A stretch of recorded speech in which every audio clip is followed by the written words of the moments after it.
Shalom, shalom, bien-aimés dans le Seigneur. J'espère que vous allez bien.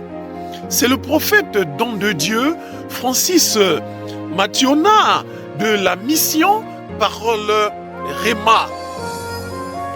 Et je vous salue dans le beau et précieux nom de notre Seigneur Jésus-Christ de Nazareth. Alors, je viens chez vous au travers de cette vidéo, voilà, dans le cadre de notre émission intitulée 12 minutes avec le prophète. 12 minutes avec le prophète. Oui, nous allons passer 12 minutes d'édification, 12 minutes de parole Réma, 12 minutes de parole de foi, 12 minutes de parole de bénédiction dans la présence de Dieu. Et c'est la 4e vidéo. Alors, si vous n'avez pas encore suivi les 3 précédentes, alors je vous les recommande vivement. Elles sont postées sur nos réseaux sociaux. Voilà, YouTube, Facebook, etc. Et dans nos groupes chrétiens que nous avons créés.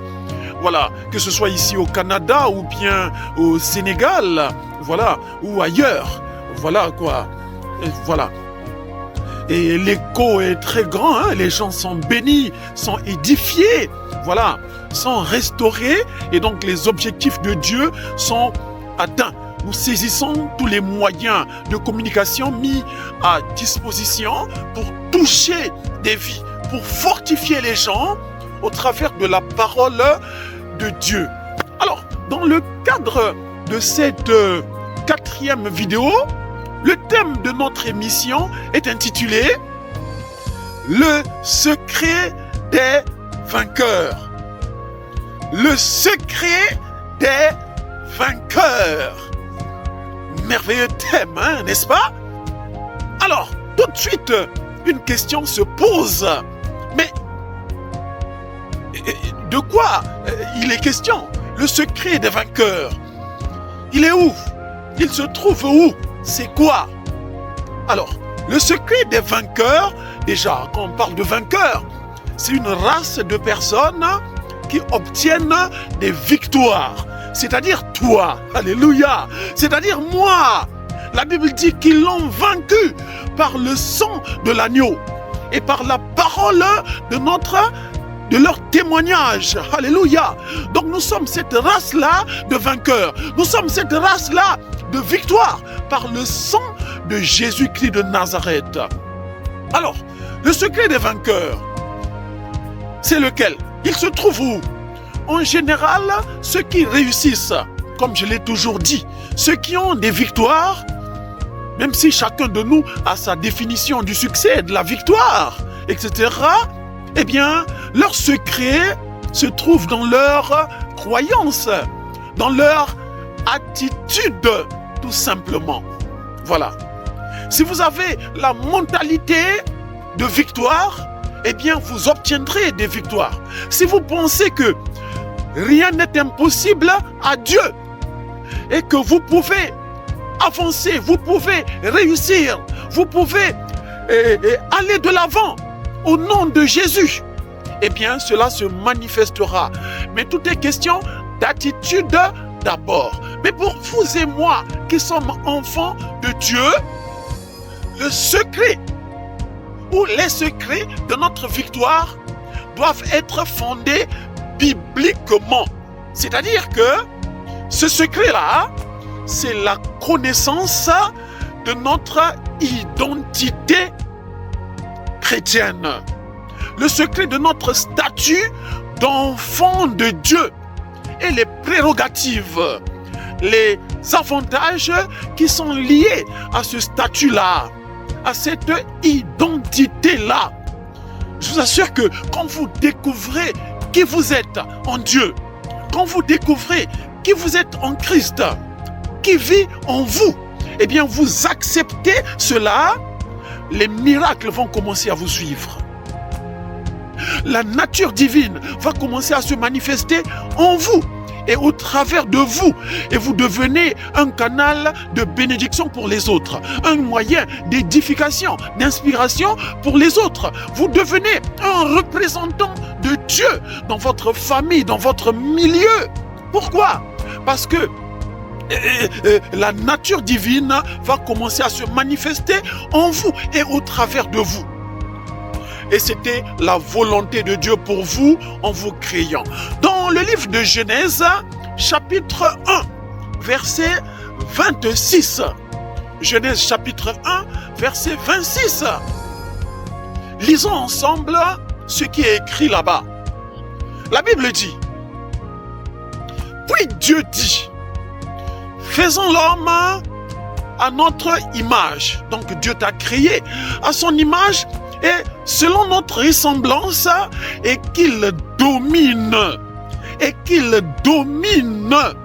sur les poissons de la mer, sur les oiseaux du ciel, etc., etc. Qu'est-ce que cela veut dire pour toi et moi, bien-aimé? C'est très simple.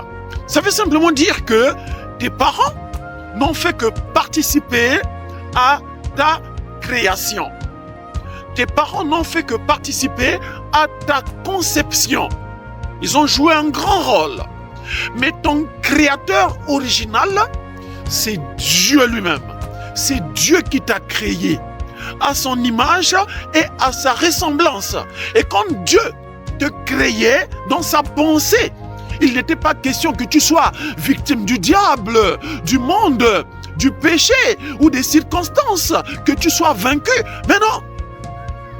Il est écrit dans ta Bible que Dieu t'a créé à ton image et à ta ressemblance. Pourquoi? À la base, afin que tu domines, afin que tu marches dans la domination, dans la victoire comme ton Dieu, dans le règne comme ton Dieu. Alléluia! Alléluia! C'est cela, bien-aimé. Et tu dois accepter cela. Ce n'est pas moi qui le dis. Ce n'est pas une simple motivation ou bien le résultat d'une philosophie ou d'une psychologie. Mais non, c'est la volonté de Dieu pour toi. Que tu marches sur le diable. Que tu marches sur les serpents, les scorpions et sur toute la puissance de l'ennemi. Et non que le monde, le diable marche sur toi. Et non que les autels t'écrasent. Mais non, c'est cela, bien-aimé. Donc, le secret des vainqueurs, c'est simplement leur attitude de victoire. L'acceptation de leur identité en Dieu. Voilà. 1 Jean chapitre 4, verset 4. 1 Jean chapitre 4, verset 4. Donc la première épître de Jean chapitre 4, verset 4. Il est dit ceci. Vous, petits enfants, vous êtes de Dieu. Donc vous appartenez au royaume de Dieu. Alléluia. Si vous avez donné votre vie à Jésus, alors vous êtes fils ou fille de Dieu. Vous, petits enfants, vous êtes de Dieu et vous les avez vaincus, car celui qui est en vous, est plus fort que celui qui est dans le monde. Alléluia. Alors une question se pose. J'appartiens à Dieu et celui qui est en moi est plus fort que celui qui est dans le monde. Mais celui qui est en moi, c'est qui? Celui qui est en vous, c'est qui? La réponse se trouve dans Colossiens chapitre 1, verset 27. Colossiens chapitre 1, verset 27. La Bible dit ceci, et je lis la partie B vers la fin. Christ en vous, l'espérance de la gloire. Alléluia. Alors ce sont deux versets complémentaires.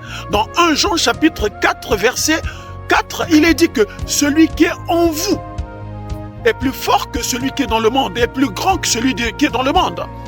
Et Colossiens 1, verset 27 vient apporter la précision. Il dit, Christ en vous. Ah, donc celui qui est en toi, c'est Christ. Celui qui est en toi, c'est Dieu lui-même. Avec tout son potentiel, avec sa sagesse, avec sa puissance, avec sa créativité, par son esprit, avec sa force. Alléluia. Bien-aimé, quand tu découvres une telle vérité et que tu acceptes le fait que Dieu lui-même habite en toi, que tu es son temple, que son feu est en toi, que son onction est en toi, que son autorité est en toi, que sa vie divine est en toi, la vie Zoé, que son feu brûle en toi. Alors, est-ce que la maladie peut résister encore? Certainement pas. Est-ce que la malédiction peut demeurer encore en toi? Certainement pas. Est-ce que l'échec peut être encore ton partage? Certainement pas. Est-ce que le diable peut encore jouer avec quelqu'un comme toi qui a découvert qui il est, qui a découvert qui elle est? Certainement pas. Certainement pas. Alors accepte que tu as été créé à l'image de Dieu et à sa ressemblance.